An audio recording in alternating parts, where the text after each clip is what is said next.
Alright guys, today I'm gonna attempt to replace a coolant temperature sensor on a 2003 Ford Expedition 5.4 liter V8 Triton 5.4 liter engine.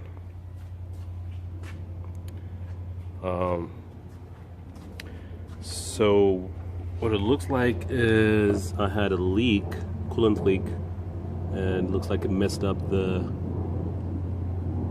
sensor. What I'm getting right now is the engine is running normal for a few miles, then after like about 3, 4, 5 miles driving, it will go into a limp mode, so the engine kind of dies.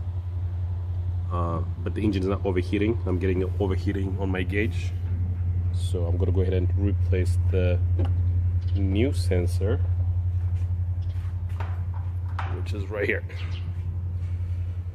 I got this from O'Reilly for about 20 bucks. And if you look in here,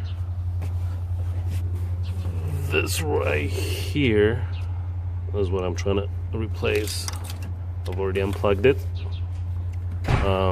As you can see, there was a lot of leak. Hopefully this fixes the problem.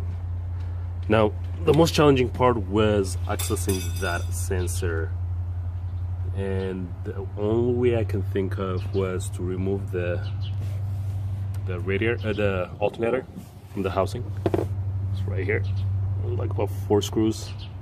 Just take that out, and that will give you an easy access to the coolant temperature sensor. So alright, let's see if that works. Alright, so we're gonna go ahead and take out the sensor with a 3/4 wrench. Oh, is it at? Right there. Just make sure the car is cool enough. My understanding is the car has to be cool for at least a day, so you don't get all the coolant leaking out.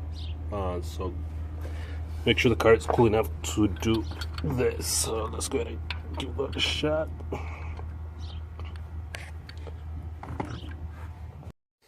Alright, so here you go. This is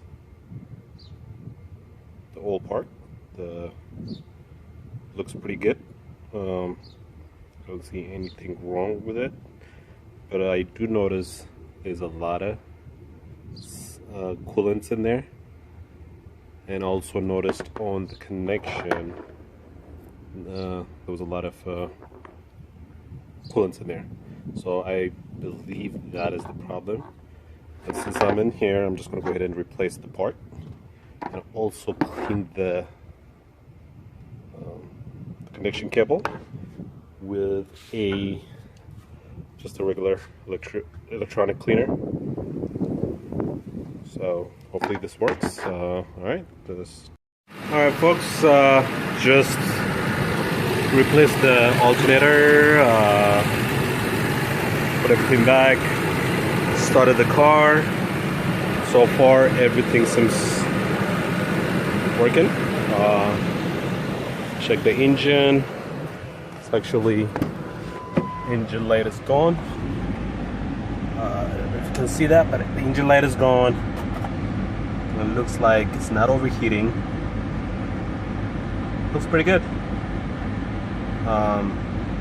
So this is a success. Thank you for watching.